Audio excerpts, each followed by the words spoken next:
Hello everyone. Today we are going to do the Indian polity and the constitution, most important question from all competitive exams, and this is our part number 2. We are going to do 20 questions and we will try to cover in 15 minutes, and these are the most important questions from the previous year's exams. Let's see the question number 1. The Constitution of India borrowed the scheme of Indian federalism or federation from from the Constitution of Canada. The option B is correct. We have borrowed the federal system from the Canada country, and we all know that Indian federal system is a quasi-federal system. Quasi-federal system, what does it mean? It means that center is more powerful as compared to the states. Second question is, the cabinet mission to India was headed by the cabinet mission plan which came in India in 1946, and it was headed by the Lord Patrick Lawrence. Actually जो Lord Patrick Lawrence थे ना, he was the 1945 to 1946 में he was the secretary of the state of India and Burma. ठीक है, India और Burma के ये secretary रहे थे, यहाँ का जो भी इनका वर्क होता था वो उसको लुक आफ्टर करते थे. तो he headed the cabinet mission to India.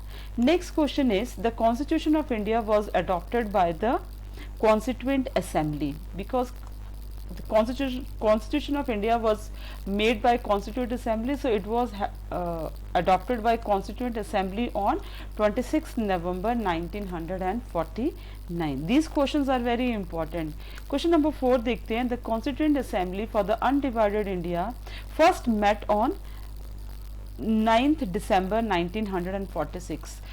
जब इंडिया का पार्टीशन नहीं हुआ था उससे पहले जो फर्स्ट टाइम कॉन्स्टिट्यूएंट असेंबली मिली थी वो 9 दिसंबर 1946 को मीट करी थी. नेक्स्ट क्वेश्चन है, what the constituent assembly for the dominion of India reassembled on 31st October 1947. It reduce the membership of, means कि जब कॉन्स्टिट्यूएंट असेंबली बनी थी एट दैट टाइम हम लोग वो इंडिपेंडेंट भी नहीं थे और कंट्री का पार्टीशन भी नहीं हुआ था. तो at that time 389 were total members of the constituent assembly, but after the partition इसको रीअसेंबल किया गया and the total members were 299. See the next question, that is, who among the following was the constitutional advisor to the Constituent Assembly of India? The correct option is, this answer is A, B.N. Rao. B.N. Rao was the constitutional advisor to the Constituent Assembly, and he worked on the honorary basis. Question number 7 is, who presided over the inaugural meeting of the Constituent Assembly of India? Then it was actually presided over by Sachidanand Sinha. Sachidanand Sinha was introduced by Kripalani. जो कृपलानी थे इन्होंने इसको introduce किया था. He was the oldest member of the oldest, है ना, ये भी इंपॉर्टेंट है कि वो कॉन्स्टिट्यूएंट असेंबली के ओल्डेस्ट मेंबर थे एंड टेम्पररी प्रेसिडेंट थे. इनके बाद जो थे doctor Rajendra Prasad become the permanent president of the constituent assembly. Next question is, who among the following was the chairman of the drafting committee of Indian Constitution? बहुत simple question है but very important question. The correct option is D, doctor Bhimrao Ambedkar. Question number 9 है, how long did the constituent assembly take to finally pass the constitution? अगर उसका देखा जाए तो it spread over the 3 years since 1900 December 9 to 1946 से लेके 26 नवंबर 1949 तक, वो 3 years तक स्प्रेड था. बट इसका एग्जैक्ट टाइम देखना हो तो 2 years 11 months and 18 days. This was the exact time for the framing of Indian Constitution. Question number 10 है, the demand of the Constituent Assembly was put forward by the Indian National Congress in 1936 at its session. Means ये जो constituent assembly ने Indian national Congress ने constituent assembly की demand जो थी वो 1936 में रख दी थी, बट वो सेशन कहाँ ऑर्गेनाइज हुआ था? द सेशन वाज ऑर्गेनाइज इन लखनऊ और it was presided over by Nehru. जो नेहरू थे वो उस टाइम इसके प्रेसिडेंट थे.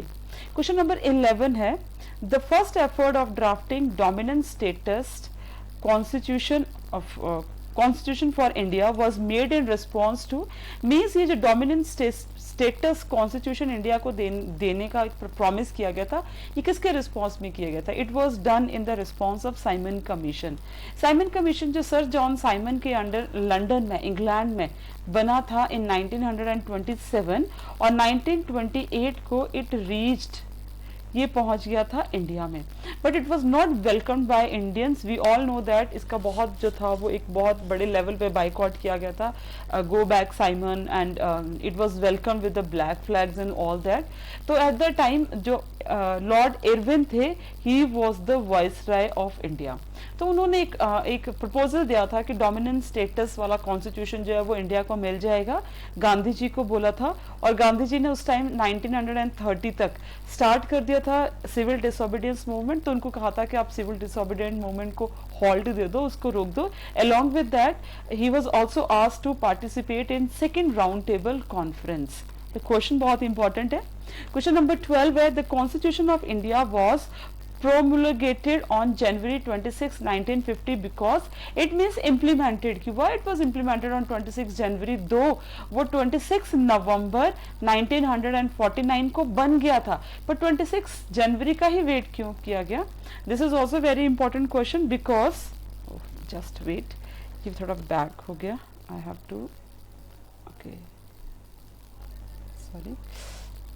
क्वेश्चन नंबर 12 था हमारा, तो ये इसलिए किया गया because on this day was being celebrated as a independence day since 1929। Means 1929 को लाहौर में एक कांग्रेस की मीटिंग हुई थी, सेशन हुआ था, in that it was decided, वहां पे एक रेजोल्यूशन पास किया गया, and the name of the resolution was पूर्ण स्वराज। पूर्ण स्वराज नाम का रेजोल्यूशन पास किया गया, और उस रेजोल्यूशन में बोला गया कि 26 जनवरी will be celebrated as a independence day after 1930 onwards. तो उस डेट की रिमेम्बरेंस को रखने के लिए इसको 26 जनवरी को इम्प्लीमेंट किया गया। क्वेश्चन नंबर 13 है हमारा, which of the following statement regarding the constituent assembly is true और are true? The right option is it was based upon the adult franchise.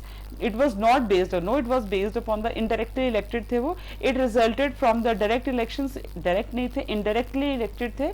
It was a multi-party body and it worked through the several committees because there were the so many committees and उनके बहुत सारे जो थे वो heads भी थे. तो option जो है इसका C option जो पिछले वाले question का है that is correct. Question number 14 देखते हैं हम. Who among the following was not the member of the Constituent Assembly established in July 1946? बहुत इंपॉर्टेंट क्वेश्चन है क्योंकि हम सबको लगता है कि महात्मा गांधी तो ऑब्वियस है कि he will be the part of the constituent assembly, but Mahatma Gandhi जो थे वो इसके पार्ट नहीं थे. Then option B is correct. Question number 15. India became the sovereign democratic republic on 26 January 1950 when we implemented our constitution. It is also very frequently and asked and very important question.